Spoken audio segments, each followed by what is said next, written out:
Hi, it's Carrie here at Treatment Unicorn and welcome to day 4 of Unicorn U. Okay, so what have we looked at so far this week? Yesterday we were looking at how the way we feel changes how our body responds and acts, and how we can use that on a day-to-day level. We've also looked on our first day at the breath and that importance of using the breath to overcome overwhelm and to get us back into that grounded feeling place rather than relying on our limbic system to get all spooked because it can't tell the difference between an email and a tiger. And then on day 2 we were looking at the truth of the fact that we can create greater work with more ease and more success when we're feeling good. And that there are ways that we can do that which are unique and personal to each of us, which allow us to get into that place of high vibration so that we can get our heads ready to create the work before we get started. Today we're going to be looking at you. Yes, you. Now, I've said it before and I'm sure I will say it again. You are uniquely awesome. There's no one who can do the things that you do. And before you reach for all of those usual excuses of, oh, not me, you know, I'm just doing my thing, I'm not that great, surely there are people who are better than me. In the words of Oscar Wilde, be yourself because everybody else is taken. And trust me, even in those days that you doubt yourself, there are people out there who need you to be you and do the things that you do because they see the brilliance of you, they see the wonder of you, they need your skills and your own unique way of looking at things. So here's the deal. Increasingly, we are being peddled stories and images and videos in social media and in magazines and in newspapers, on the television, that are showing us like better versions of human experience. So those perfect people living perfect lives in their perfect houses with their perfect kids. And we're kind of going, oh man, they're all so much better than me, and it feels crap. And it's like we're giving ourselves this really high bar to live up to. And we get so overwhelmed by the prospect that we'll never be that successful or we'll never be that good, that we're just going to fail. And so we don't bother to try at all because we end up in that headspace of, but why should I try? Because I'm only going to do it wrong. And these people are so much better than me. And it's like, no. You've just got to stop and drop that point of view. Have you ever been to see a film that looked great on the trailer?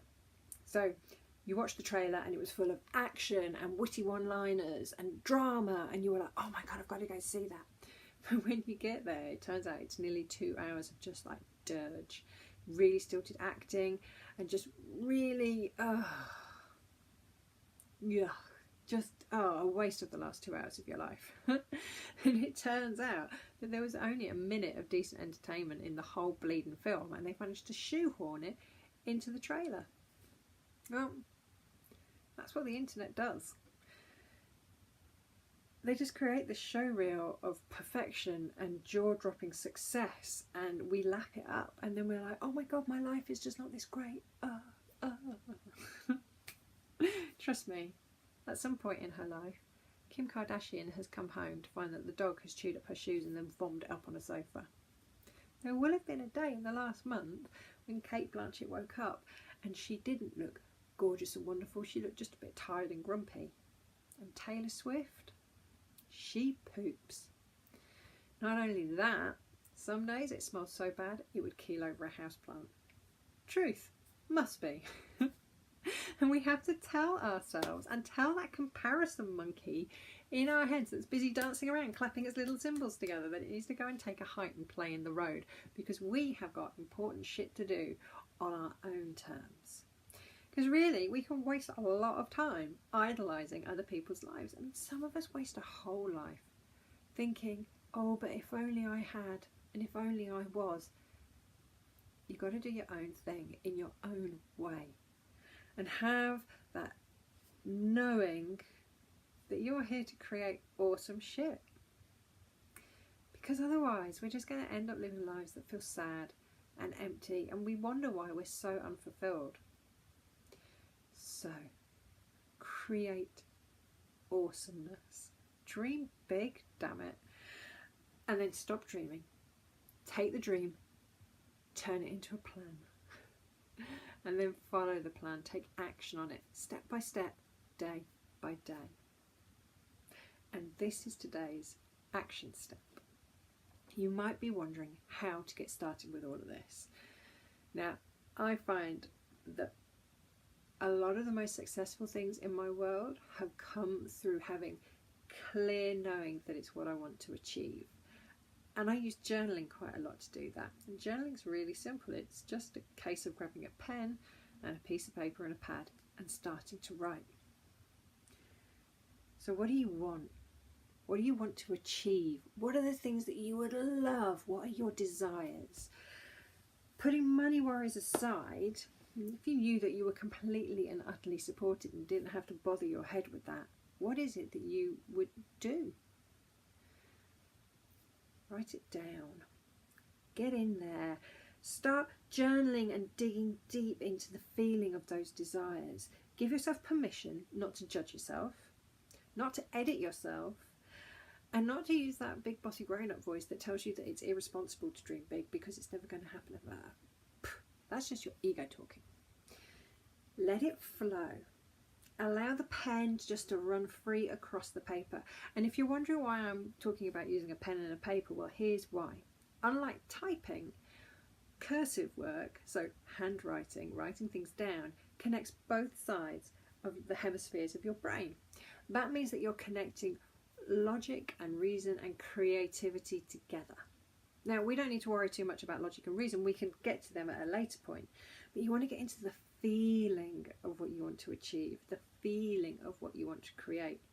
Remember the other day that we were talking about how being in a good feeling place draws the things towards you that you'd like to see in your world? That. Now, the next step is with gentle, loving kindness, read back over what you've written. As you're reading back of your dreams, of your aspiration, what lights you up? What makes you feel thrilled? What are the things where you're like, yeah, I can do that? What are the bits where you're like, oh my God, they're just ridiculous? Scratch them. And what are those things that feel like a bit of a stretch, but actually totally doable? Those are the things that you want to go for. Those are the things that when you like prioritized it all from a heart yearning yes to a flat out no, start at the top and go for those. So the next part is to ask yourself, well, what would be my first step? If I wanted to achieve these things, I mean, what could your dreams be?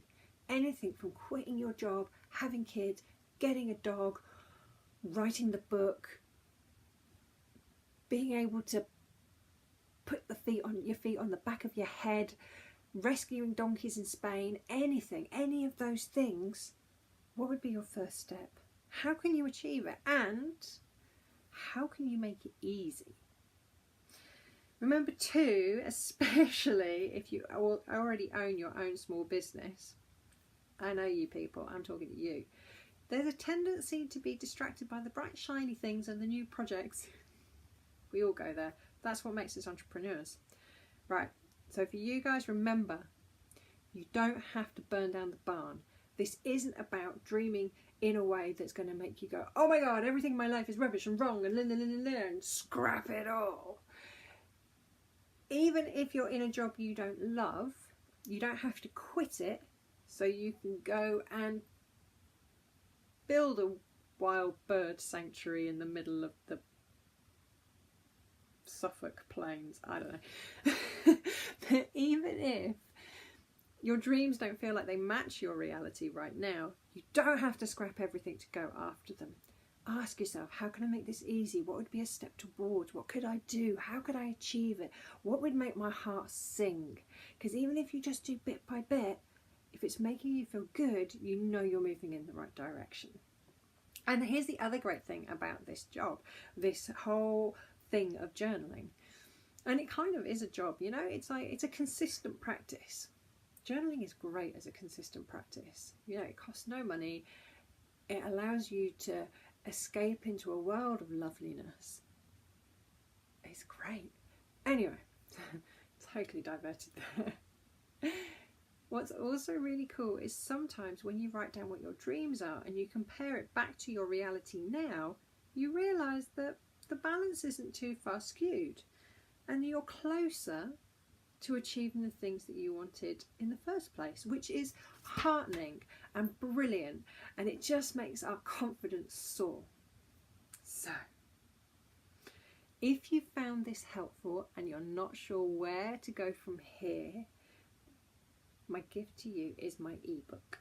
I have a 21-day journaling prompt ebook for you. I'm going to drop the link in the comments below so you can go and grab it for yourself. It's completely free. And then it gives you loads of inspiration to the next things that you could be journaling on. Also, if it speaks to you, on Monday in my Facebook group, so the private group, the Treatment Unicorns Paddock, I'm going to be talking about how you can build your business based on love rather than competition and comparison. So feel free to come join the group and you can be with us on Monday for that. Okay guys, I'm going to see you tomorrow for the last video. Take care. See you later.